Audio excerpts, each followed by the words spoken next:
Queridos, Jesus tinha o seu ministério aqui na terra, e quando ele começou o ministério, João já vinha trabalhando, preparando o caminho, João Batista. E tem um relato, queria que você abrisse a sua Bíblia, do Evangelho de João. Quero dar as boas-vindas a você que está visitando aqui essa comunidade. Espero que tenha muitos visitantes, não conheço vocês, mas muito bem-vindo. Se você assiste a TV Novo Tempo e está vindo aqui, muito bem-vindo, muito bem-vinda aqui. E o evangelista João, no seu evangelho, ele faz um relato aqui interessante, que versículo, João capítulo 1, versículo 35. João 1, 35. Vou começar por 35. No dia seguinte, João estava outra vez ali, João Batista, e dois dos seus discípulos. João tinha os seus discípulos, E vendo passar Jesus, ele disse para os discípulos, apontou assim para Jesus e falou assim: eis aqui o Cordeiro de Deus. E os dois discípulos ouviram João dizer isso, começaram a seguir Jesus.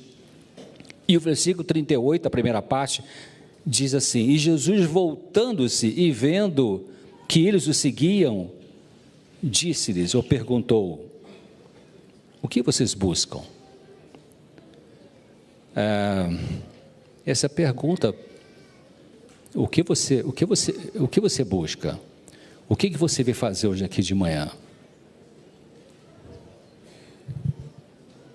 Qual a consciência que você tem do porquê você veio aqui? Veio porque a família pressiona, veio porque senão a mulher fica frustrada, nem porque seu marido fica frustrado, veio porque é uma rotina, veio porque, tem um psiquiatra que vai falar, deixa eu ver o que ele vai falar. Por que você veio aqui, Então, a gente melhorar a nossa consciência do que a gente faz, tem que ver não só com inteligência emocional, mas tem a ver com crescimento espiritual. Jesus falava isso o tempo todo,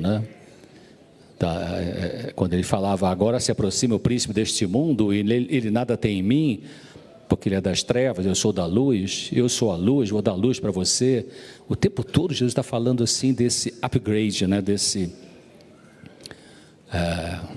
chamamento para a gente decidir se a gente quer crescer ou quer ficar sentado no banco aí só escutando e vai embora para casa e logo mais come pizza depois do pôr do sol e recomeça a semana de atividades e vai empurrando com a barriga. Empurrar com a barriga nesse contexto é muito frustrante. Cada dia é um dia de nascer de novo, cada dia é um dia da gente ter o discernimento melhorado.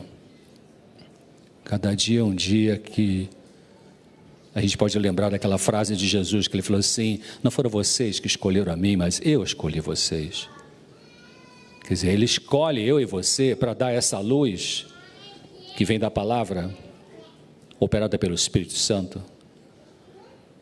Mas você tem que decidir.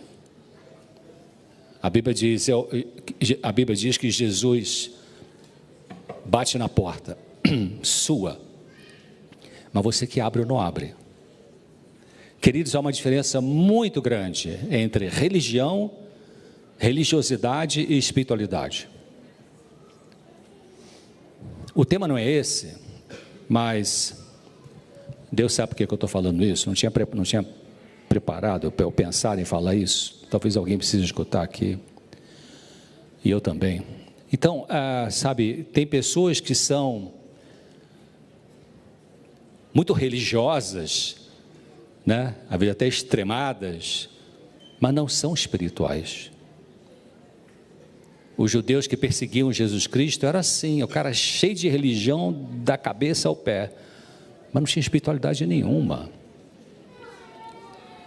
E a Bíblia fala de pessoas, e uma delas que me impressiona sempre é aquele centurião que pediu Jesus, o centurião romano, ele era o militar do exército romano, ele era pagão e ele gostava das coisas espirituais. Ele ajudava, Deus tocava nele sem ele saber que era Deus, porque ele era pagão. E ele pediu que Jesus curasse o servo dele que estava doente. E ele disse para Jesus: basta o senhor dizer uma palavra só, meu servo vai ficar curado. E Jesus aproveitou essa situação e falou para o pessoal da igreja: eu nunca vi uma fé dessa na igreja adventista, ou quer dizer, no povo de Israel. É igual, né? Quer dizer, igual assim, o paralelo histórico é isso aí, o povo de Deus lá, o povo de Deus aqui. Então, quer dizer, religião, você pode ter uma religião não ser espiritual. Fica doido para passar o sábado para lanchar fora. Ou assistir, sei lá o que, de besteira na televisão. Espiritualidade, e tem gente que não tem religião nenhuma, denominacionalmente falando, não é budista, não é islâmico, não é judeu, não é batista, não é presbiteriano, não é adventista, não tem religião, mas é uma pessoa espiritual. Eu conheço algumas assim. São pessoas que respondem à luz. Esse é um mistério para mim que eu não acho que não tem resposta nessa vida. Por exemplo, quando Jesus curou, quantos leprosos Jesus curou daquela vez ali que a Bíblia conta? 10 leprosos. Ele curou os 10 da hanseníase, né? Quantos vieram para agradecer? 1.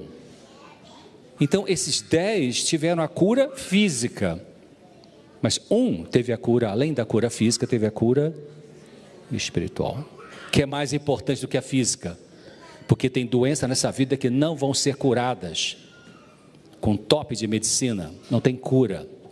Doenças crônicas, doenças terminais, o que tem é o tratamento paliativo, né, que se faz, o hospício, né, que é aquele local especial que vai trabalhar com as pessoas que estão no fim da vida, uma equipe que trabalha em cima disso.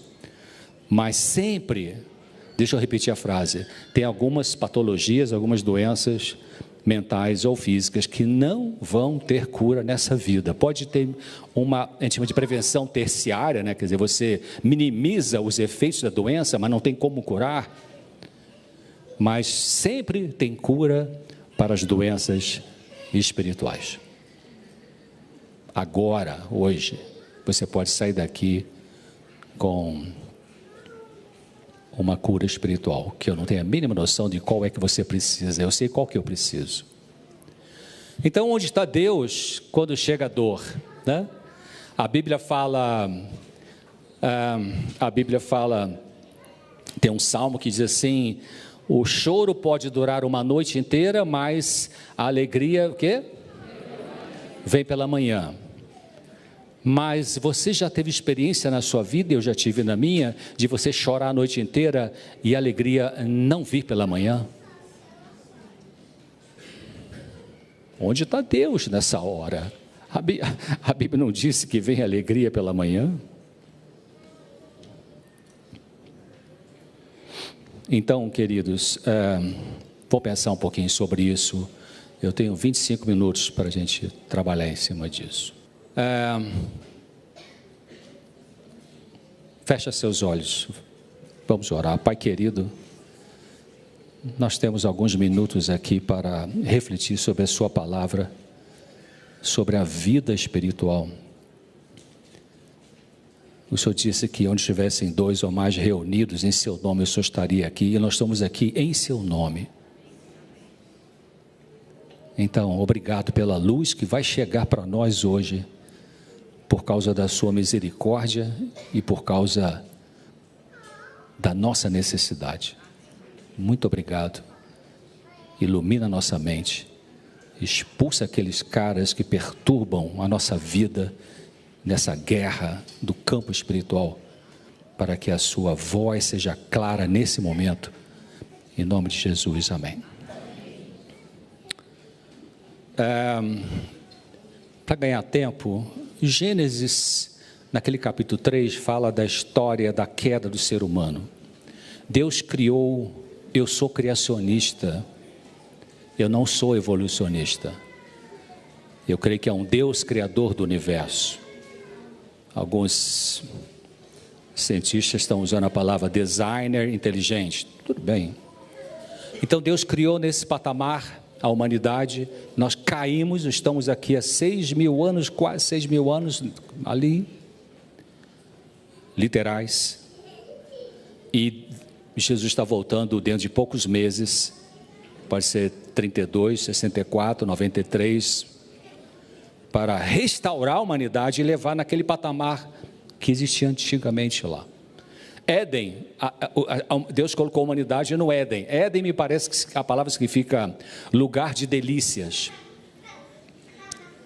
Então, quando Adão e Eva estavam ali no Éden, não tinha nenhum diagnóstico classificado no CID-11, ou como os americanos usam, o DSM-5, Código Internacional das Doenças. Não tinha ansiedade, não tinha crise de pânico, não tinha insônia, não tinha fibromialgia, não tinha câncer, não tinha anorexia nervosa, dependência química, não tinha depressão. A depressão está avançando porque o mundo está entristecendo. A Organização Mundial da Saúde, que tem alguns questionamentos aí, algumas posições dela, mas diz que a depressão, a projeção, o estudo prospectivo é que 2030 a depressão deve ser o número 1 do mundo, a doença número 1 do mundo, porque o mundo está perdendo a esperança.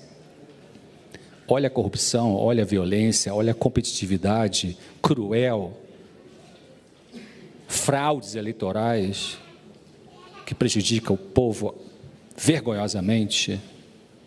Enfim, então o mundo está entristecendo. Pessoas superpoderosas que exploram os mais pobres. Então, naquele relato, quando Adão e Eva fizeram uma escolha contrária à luz,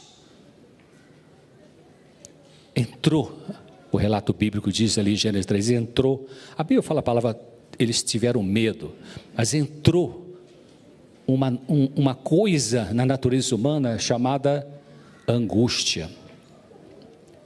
Alguns autores usam a expressão, alguns filósofos usam a expressão angústia existencial, que todo ser humano tem. Elon Musk tem angústia existencial. Aliás, uma vida emocional complicada, embora brilhante. Boris Becker foi campeão de tênis no mundo anos atrás, décadas atrás, quando lá no Wimbledon, número 1 do mundo do tênis. Aí voltou para o hotel e pensou, bom, sou número 1, o que mais? Angústia. Julio Iglesias tem uma ilha paradisíaca. Ele fala assim, o que eu faço com essa angústia? Abra sua Bíblia naquele livrinho lá no Antigo Testamento, lá no final do Antigo Testamento, o livro de Naum. É um profeta que tem um pedacinho da Bíblia que Deus inspirou ele para escrever. Lá no finalzinho, eu vou esperar um pouquinho para você e eu também acharmos aqui. Ali você tem Jonas, Miqueias. Está depois de Miqueias e está antes de Abacuque. Naum, capítulo 1, versículo... Naum, capítulo 1, versículo 9, a última parte, e nessa Bíblia que está aqui na minha mão, eu gosto dessa versão, dessa tradução, que diz assim, Naum 1, versículo 9, a última parte, não se levantará por 2 vezes a angústia. O que ele está dizendo aqui? Não se levantará por 2 vezes a angústia. Qual é a primeira vez? A primeira é agora. Eu e você temos angústia, essa angústia existencial. E alguns podem ter... O que os cientistas na área de neurociência dizem sobre angústia e ansiedade? Qual é a diferença? Uma pequena filigrana aí. Ansiedade é mais aqui, e angústia é mais aqui, né? Ansiedade é aflição, pânico, crise de pânico, fobia, síndrome, fobia social, agorafobia, um monte de estresse pós-traumático, somatizações, ansiedade excessiva. que pode empurrar um monte de coisa, compulsões, dependência química, um monte de coisa, corrupção, um monte de coisa, a ansiedade excessiva empurra a pessoa para fazer, para ver se consegue ter dopamina, e dopamina aliviar esse sofrimento, só que muitas vezes você escolhe uma forma de ter dopamina que é destrutiva para você e para o povo. Então, para alguns autores, a ansiedade, essa aflição, essa inquietude, essa falta de paz, falta de serenidade, senta aqui não está bem, vai ali não está bem. E para alguns autores, a angústia é essa mesma inquietude, só que um aperto no peito aqui. Você vai no cardiologista, não, está tudo bem. Mas dói, doutor, dói aqui. Não, mas eu fiz ergometria, fiz ultrassom, fiz ausculta, fiz eletro. Eu estou normal, você não tem problema cardíaco, mas eu sinto uma dor no peito. Aí vai no pneu, aí vai no gastro, faz endoscopia, porque tem alguns que falam, tem uma bola aqui que sobe e desce, o negócio aqui. Não, normal, não tem. Não tem nada físico que explica isso. Isso é angústia, né? Que é diferente de depressão. Depressão é tristeza, apatia, falta de energia, ficar na cama, se trancar, fecha o quarto, quer falar com ninguém. Depressão é tristeza e perda de prazer e fadiga. E ansiedade é aflição, inquietude, falta de paz, agitação interna, aperto no peito, agonia.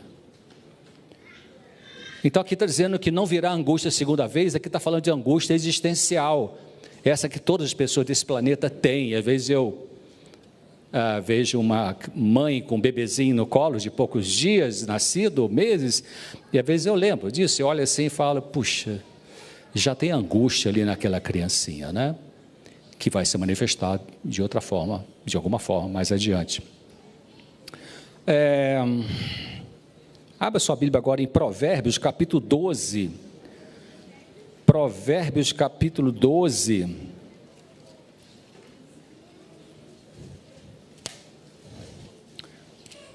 Provérbios, capítulo 12. Vamos ver aqui. O versículo 13, Provérbios 12, 13, a última parte também, que diz, eu vou ler o Provérbios 13, 12, 13, o laço do ímpio está na transgressão dos lábios, mas aqui diz, o justo sairá da angústia ou da aflição, sairá da angústia. Deus vai nos tirar dessa angústia existencial, por causa da presença do pecado. E hoje Ele vai tirando o poder do pecado nos levar para o buraco. Mas a presença é quando Jesus voltar. Salmo 37, 39. Salmo 37, 39.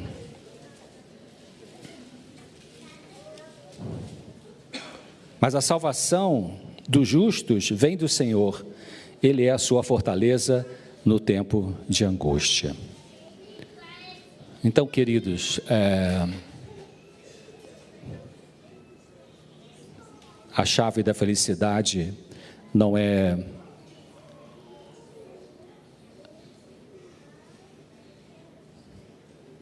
a chave da felicidade é não tanto evitar a dor a todo custo, mas compreender seu papel como sistema de alerta protetor e tirar proveito disso em seu benefício, não contra você. Ou seja, o que o Philip Yancey está falando aqui? Quando você está vivendo uma dor, um sofrimento, a melhor pergunta, assim que você puder fazer essa pergunta para você, assim que você puder mudar a pergunta, porque no momento agudo da dor, a gente faz essa pergunta, por que, Senhor? Por que comigo? Né? Por que com meu filho? Por que com meu parente? Por que tem tanto violento e corrupto e assassino que está vivendo no bom e no melhor, com seus barcos, iates e helicópteros e mansões? Por que, Senhor? Assim que for possível, a gente vai ser ajudado por Jesus Cristo para ir mudando essa pergunta, e a pergunta vai passando a ser, para que, Senhor? O que isso me ensina? O que eu posso aprender com isso que está acontecendo na minha vida? O sofrimento é uma mensagem, acho que é o próximo texto. O sofrimento é uma mensagem geral de advertência a toda a humanidade de que algo está errado com o planeta e de que precisamos de uma intervenção, o quê? Política, social, econômica, uma intervenção externa radical. Muitos anos atrás eu li o livro de um professor de física quântica da Universidade da Califórnia em Berkeley, Fritjof Capra. Alguém já leu Capra? Chama-se O Ponto de Mutação. Muitos anos, sei lá, 30 anos atrás, é muito interessante o livro. E ele fala, entre outras coisas, de que quando ele via a beleza da harmonia da física quântica, e olhando para a sociedade humana, ele concluía assim, a sociedade não vai conseguir chegar nisso aqui. Aí ele defendia lá o consumo frugal, né? Falava que já naquela época vários americanos estavam mudando o seu estilo de vida para um consumismo consciente, preocupação com o crescimento interior mais do que crescimento econômico, mudança de certos hábitos, que a Igreja Adventista ensina isso desde o século XIX, século XX, né? Você morar no campo, você comer alimentação natural, você ajudar as pessoas, ter compaixão, preocupar com o crescimento espiritual e vai trabalhar e tudo certo, para ganhar seu dinheiro, comprar seu carro, tudo mais, mas não como forma obsessiva, não como ponto final, não como sentido para viver. Então, o sofrimento, ele é o alarme. Acontece um problema no seu comportamento, no seu corpo, né? Pode ser uma dor física, pode ser uma crise de pânico, pode ser uma insônia, pode ser uma ansiedade excessiva, generalizada, pode ser uma compulsão por qualquer outra coisa, geralmente destrutiva, as compulsões. A compulsão sempre é uma forma de tentar anestesiar as emoções. Ou empurrar com a barriga aquela emoção que a pessoa não está pronta ainda para lidar com ela num nível consciente, que é o que é preciso no processo terapêutico, né, psicoterapêutico. Aprender a lidar com as emoções, que é o que a gente chama de inteligência emocional, é o que Ellen White fala muitas vezes sobre grande conhecimento é conhecer a si mesmo, a Bíblia fala disso. Então, quando você tem um sofrimento e consegue já mudar a pergunta, Senhor, para que isso? O que isso significa na minha vida? Escrevi um artigo um tempo atrás assim, sobre depressão, e o título é Depressão, : um momento para análise. Vai ter que lamentar, vai ter que chorar, mas também pensar. Qual o significado disso? Quando você está dirigindo o seu carro, acende uma luz vermelha no painel, isso é bom ou isso é ruim?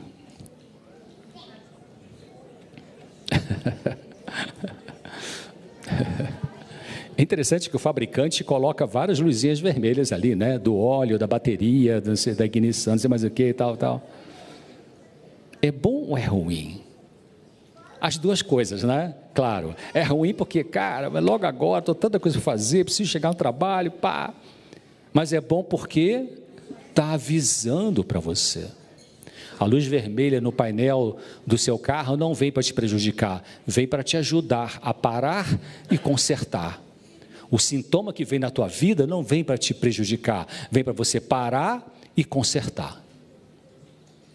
Mas, infelizmente, a maioria quer consertar só com remedinho. Não quer parar para pensar, não quer parar para analisar. Não está pronto para mudar o estilo de vida. O estilo de vida pode ser não só a comida, mas quer dizer também a maneira como você pensa, a maneira como você se relaciona com as pessoas. Você é autoritário, autoritária? Queridos, tem um texto de Ellen White aqui que ela fala assim, autoritário não vai entrar no céu, hein?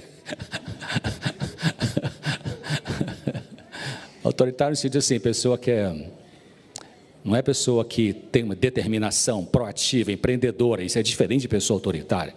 Jesus era empreendedor, mas ele não era autoritário, ele não era agressivo no lidar com as pessoas, ele era firme. É diferente de você ser firme e de você ser agressivo. Então, se esse é seu problema de autoritarismo, bota o joelho no chão, Jesus vai te ajudar. Pedro era assim, pulava na frente, quebra, é como dizia o ex-presidente Figueiredo, eu quebro e arrebento.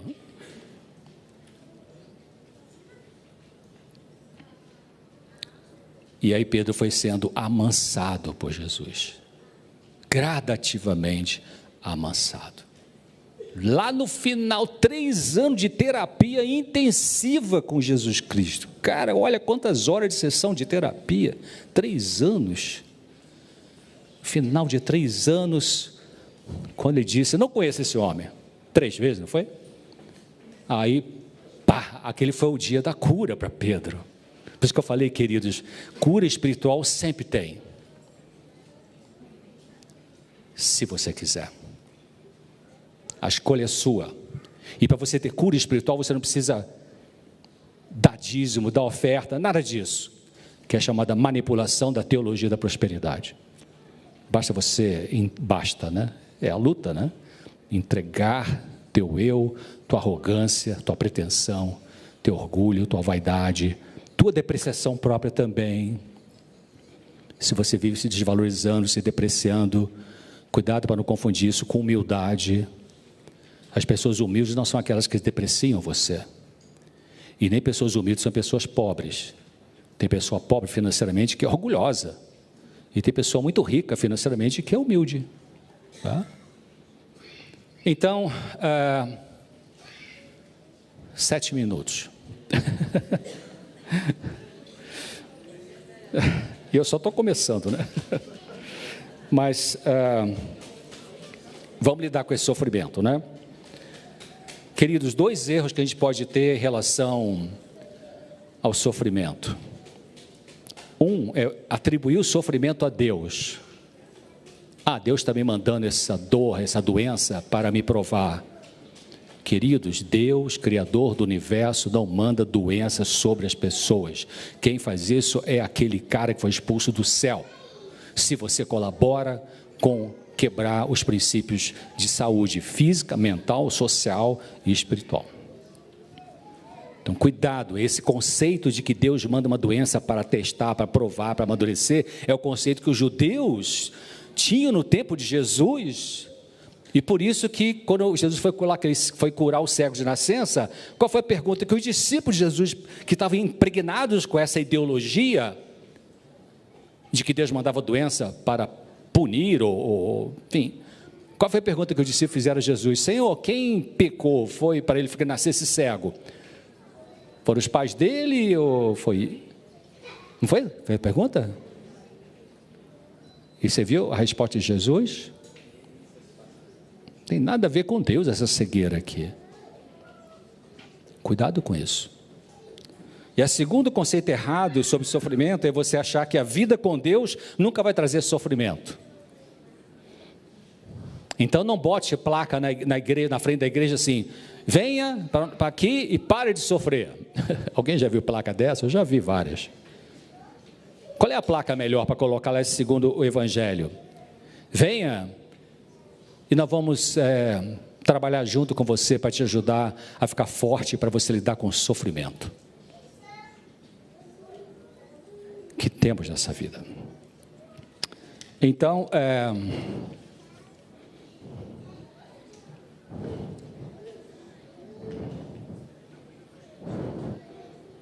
Romanos 5, abra Romanos 5, aqui vem um degrau, uma escada que nos ajuda a lidar com o sofrimento. Romanos 5,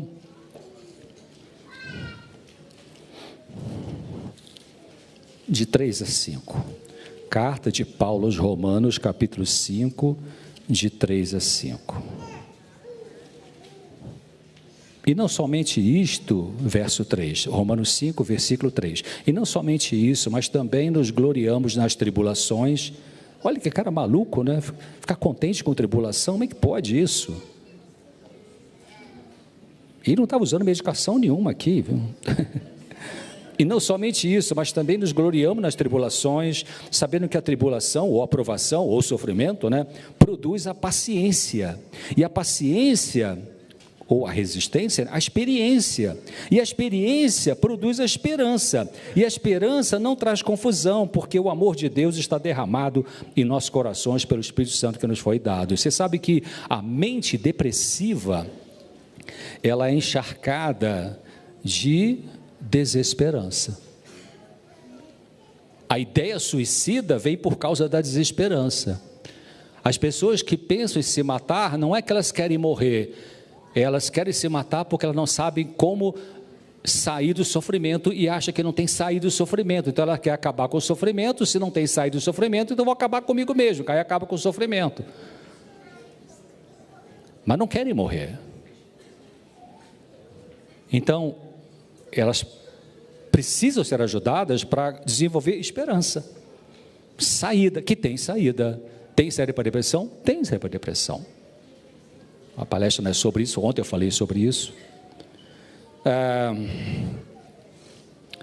Então tem esses degraus, né, que a Bíblia fala sobre sofrimento. Onde está Deus quando chega a dor? Onde está Deus quando Jesus estava ali crucificado, já tendo sido julgado por um julgamento corrupto, como tantos hoje são?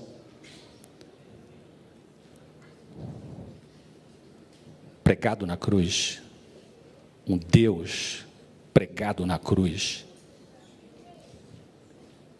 e ele disse: Pai, por que me abandonaste? Tem uma professora da Universidade de Harvard, doutora Lee Makula Valand, eu troquei uns 2 e-mails com ela, ela morreu infelizmente, eu troquei e-mails sobre angústia humana, justamente sobre angústia humana, e ela fala assim: tem várias maneiras de você trabalhar com o conceito de saúde mental, né? Saúde mental tem a ver com você expressar o sentimento e experimentar o sentimento. Expressar, você verbaliza. Falar ajuda a curar. E experimentar o sentimento de dor é você viver o sentimento, que é uma coisa que eu admiro, assim, coisa mais linda do mundo, são as crianças, os pequenininhos, eles aguentam uma angústia sem nada, cara. Sem Rivotril, sem Alprazolam, sem Estalopram, sem Duloxetina, sem Quetiapina, sem essa turma toda. Mas a criança não tem angústia aí, alô? Criança tem angústia sim, queridos. Elas não manifestam angústia como a gente adulto manifesta. Você nunca viu, nem eu nunca vi. Eu tenho 2 filhos, tenho 5 netinhos, nunca vi. O filho ou neto de 5, 6 anos fala assim: vovô, estou com uma angústia, ou minha filha, meu filho, né? Mas a criança sente, e ela manifesta pelo comportamento. Volta a fazer xixi na cama quando já controlava, fica hiperativa, ou fica acuadinha, ou fica irritada, perde apetite, tem febre de origem desconhecida, o pediatra examina, faz exame, não tem nada, não tem nenhuma infecção, mas tem que estar com febre. Então, quando Jesus disse lá na cruz, né, Pai, por que me abandonaste? Ele estava vivendo realmente a manutenção da saúde mental dele, porque ele é o único ser humano nesse planeta que já existiu e que vai existir, que tinha 100% de saúde mental, ponto. Todos nós temos déficits, uns mais, vai longe lá no mundo psicótico, outros um pouquinho mais light, mas ele era puro, sem pecado, o Cordeiro Imaculado, saúde mental plena. Então ele disse, quando ele falou, Pai, porque me abandonaste, ele estava expressando a dor dele. É como se trocasse essa frase e falasse assim: Pai, está doendo tanto aqui, me ajude a aguentar. E onde estava Deus nessa hora? Lê o que Ellen White fala sobre essa cena. Deus estava ali perto, os anjos estavam perto, estava ali, Deus está com você na hora da dor. E aí eu queria ler um texto que também não estava no script, mas eu li esse texto anos atrás. Eu li no inglês e português, porque às vezes eu vou no inglês original para ver se a tradução tem mais alguma luz. Então, eu vou traduzir do inglês aqui. E peguei duas fontes, uma em inglês e outra em português. Nossa Alta Vocação, página 115. E vou misturar uma tradução com a outra. Aqui diz assim: esperemos em Deus e nele confiemos e descansemos em suas promessas, quer nos sintamos contentes, quer não. É um desafio, né? E termina assim: uma boa emoção né? Alegria, euforia, esperança. Uma boa emoção não é evidência de que você é um filho de Deus, ou filha de Deus. Nem sentimentos de preocupação, de perturbação, de perplexidade são uma evidência de que você não é um filho de Deus. Ou seja, o teu sofrimento não quer dizer que Deus te abandonou. O teu sofrimento, você precisa procurar entender o significado dele. A luz vermelha que acendeu no painel, vamos analisar isso. Do ponto de vista físico, né, exame clínico, laboratorial, imagem. Do ponto de vista emocional, se for necessário, avaliação psicológica. Se for social, interação social. Se for espiritual. Então, queridos, Deus não é cruel. Fé não é sentimento. Graças a Deus que fé não é sentimento. Fé é a certeza das coisas que você espera, que Deus disse, e a prova das coisas que você não vê e que Deus disse. Isso é fé. Fé é racional. Então, fé não é sentimento. O dia que você ora a Deus com todo o coração e você não está sentindo nada agradável, como acontece com todos nós, quer dizer que Deus não está te ouvindo? Não, quer dizer que você está com uma dor dentro de você. Ezequiel era um homem de Deus, sim ou não? Sim? Sim, tem um livro na Bíblia de Ezequiel, né? Era um homem de Deus. Ezequiel 3,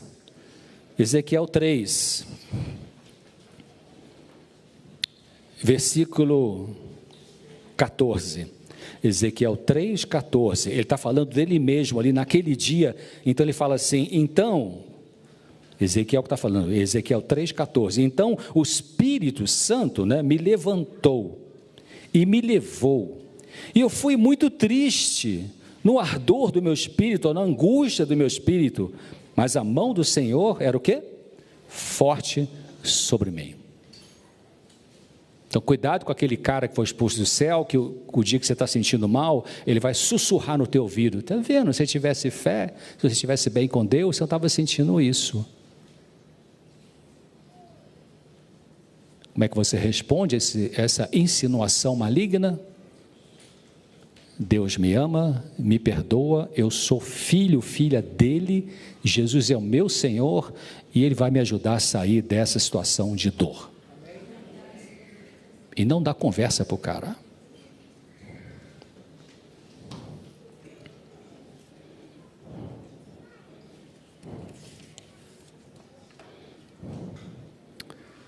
Então eu quero terminar com Romanos 8. Tinha um monte de coisa aqui, mas vou deixar para outra oportunidade. E na verdade, queridos, preste atenção no que eu vou dizer agora. Deus hoje já falou alguma coisa com você, ou tentou falar e você meio que passou batido. Pegue isso que Deus falou e trabalhe com ele em oração. Mas eu queria escutar o doutor César falar mais, que eu sei que está o pastor não quer dar. Ei, peraí, o que Deus falou para Moisés? Quando ele falou assim, você não tem condição de guiar um povo. O que você tem na mão, Moisés? Tem um bastão. Vamos começar com o bastão. Alguma vez em consulta, que eu não faço mais consulta de 2020 para cá, porque eu trabalho agora com rádio, TV, palestra, escrever, muita coisa, né? Mas quando eu atendi no meu consultório, atendi 40 anos de consultório, mais psicoterapia do que psicofármaco, porque eu fiz formação em psicoterapia por fora, pós-graduação, etc. Mas às vezes o paciente, assim, eu vim aqui porque eu estou com tudo, tenho medo, tenho pânico, tenho insegurança, tenho tristeza, vontade de morrer e tal, aí para dizer, bom, o que você botaria no topo da lista, que é o mais insuportável para você hoje? É isso aqui. Então vamos trabalhar em cima disso aqui. Pega um foco, a gente chama de terapia focal, um foco, vamos focar nisso. Comece com isso, tá? Então não me importa o que não deu tempo de falar tudo aqui, o que mais importante é o que Deus já falou para você, o que você vai fazer com isso que Ele falou. Na boda de Caná, primeiro milagre de Jesus, público, né? O que Maria disse para os donos da festa lá que cuidavam da comida e da bebida? Faça tudo o que ele vos disser. Faça tudo ou aquilo que o Senhor te disse hoje. É isso que vai ser a luz para você hoje, é isso que é o teu maná para hoje, é isso que você precisa trabalhar hoje, sozinho, sozinha, você e Deus, não é culto da família, não é aqui na comunidade, você e Deus, Deus e você. Eu queria terminar então com Romanos 8, Romanos 8,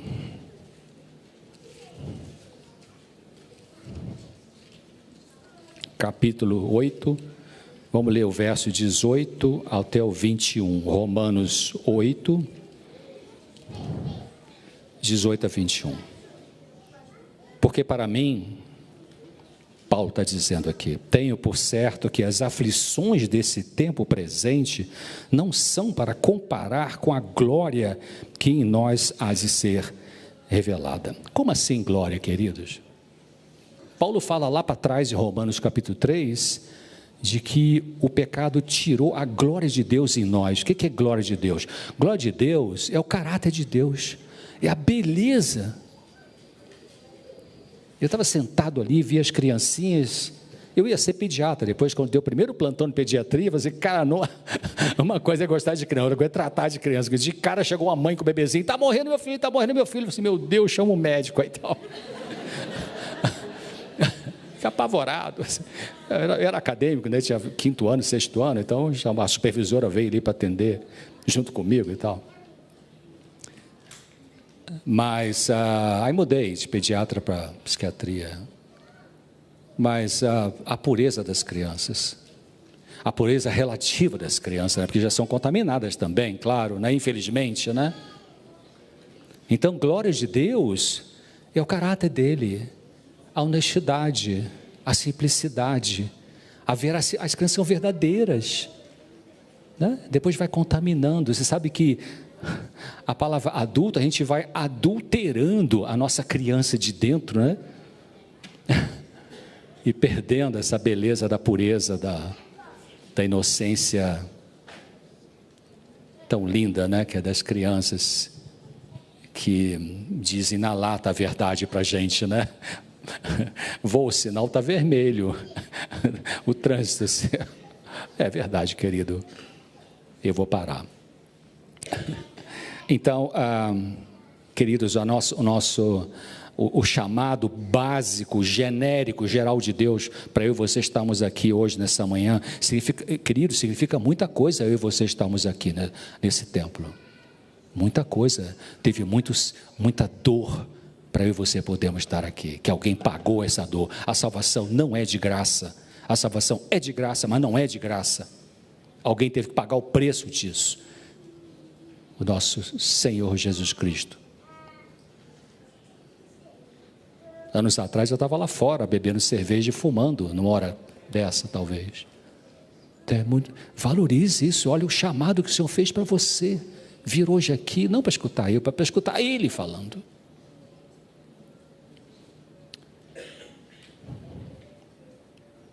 Então, o propósito dessa vida é a gente ir rendendo a nossa vida ao Senhor Jesus, para Ele ir restabelecendo a glória dEle em nós, que é o caráter. O que sobra é o caráter, o importante é o caráter, o resto é o resto. Então Paulo diz aqui, porque para mim, tenho por certo que as aflições desse tempo presente não são para comparar com a glória que em nós há de ser revelada. Porque a ardente expectação da criatura espera a manifestação dos filhos de Deus. Porque Deus está esperando quem vai ser aquele que vai ter o meu caráter de volta, perdido lá no Éden. Porque a criação, versículo 20, ficou sujeita à vaidade, ao pecado, né? Não por sua vontade, mas por causa do que a sujeitou. E o versículo 21, que eu termino com ele, na esperança de que também a mesma criatura, eu e você, seremos libertados da servidão ou da prisão da corrupção, para ser libertados para a liberdade da glória dos filhos de Deus. Grande é o Senhor, e a sua misericórdia dura para sempre. Até breve, se Deus quiser. E vamos terminar com uma oração, não é isso? Tem alguém que quer vir aqui e dizer em 10 segundos: Senhor Jesus, obrigado, me dê forças para eu viver a luz que o Senhor me trouxe hoje. Tem alguém que quer vir aqui? O que a senhora quer falar para Jesus Cristo? Eu quero agradecer a Ele por todas as bênçãos que Ele tem derramado, né? Pela fortaleza que Ele tem forjado diariamente na nossa vida, porque não tem sido fácil as nossas lutas, né? As dores que a gente tem passado, as dificuldades, ir de contra ao mundo, né? O que o mundo faz, o que o mundo propõe para cada um de nós. E eu sou muito grata a Deus por ter conseguido hoje chegar. Eu não vinha. E a minha filha disse: não, mãe, vamos lá que vai dar tempo. E para a honra e glória de Deus a gente conseguiu chegar. E eu sou muito grata a Deus por isso. Encaixa bem aquilo, né? Não foram vocês que escolheram a mim, mas eu escolhi vocês. E a senhora respondeu à escolha dele, né? Mas alguém? Você? Agradecer a Deus sempre pelo chamado, né? Justamente esse chamado diário de misericórdia que Ele tem, mesmo que a gente não mereça, Ele coloca nas nossas vidas a situação para que a gente evolua, para que a gente enxergue o caminho. Ele traz a luz para quem está nas trevas. E é justamente isso. É um prazer estar aqui na sua frente. Acredito até que você é parente, parente da minha filha. E eu estou numa angústia muito grande, doutor, muito grande. Eu tenho 3 filhas e elas estão na Umbanda. Então, para mim, é muita luta.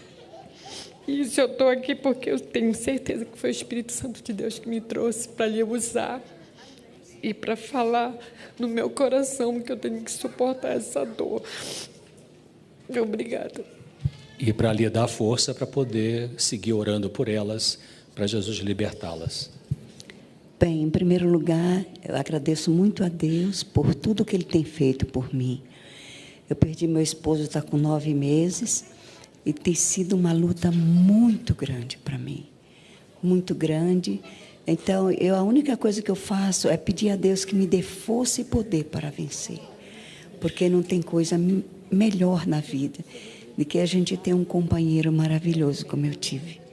Então, eu agradeço muito a Deus por isso e peço oração por todos. Amém. Tem mais gente lá, mas a gente vamos terminar. Eu queria botar uma última imagem aqui na tela para a gente fazer oração pensando nessa imagem.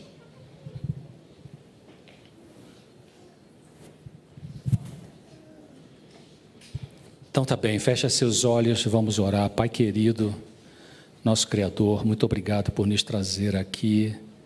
Viemos aqui porque nós precisamos da sua graça. Viemos para ouvir tua voz. Viemos para comer a tua palavra, que é vida, que é força, que é perdão, que é justiça. Pai, nossas palavras não são nada para ti. E só podem chegar aí por causa da mediação do Senhor Jesus. Obrigado, Senhor Jesus, pelo preço que o Senhor pagou para que isso pudesse acontecer, para que o resgate da humanidade fosse feito pelo amor que o Senhor provou na cruz, porque o Senhor amou a cada um de nós de tal maneira que o Pai deu o Filho Jesus para morrer por nós. Pai, perdoa os nossos pecados, por favor, arranque de nós aquelas coisas ruins que ainda existem aqui dentro. Purifique nosso coração. Nos ajude a ver as coisas ainda que precisamos ver, da nossa necessidade, para, vendo, como está escrito lá em Ezequiel 36, ir ao Senhor, para o Senhor tirar o coração de pedra e colocar o coração de carne. Abençoe cada um que está aqui, os visitantes. Obrigado pela força do seu Santo Espírito, que nós saímos daqui confiantes nessa força para viver alguns sofrimentos e pedimos que aqueles que podem ser eliminados da nossa vida, que o Senhor coloque sua mão e acabe com eles. É o que pedimos e agradecemos em nome de Jesus. Amém.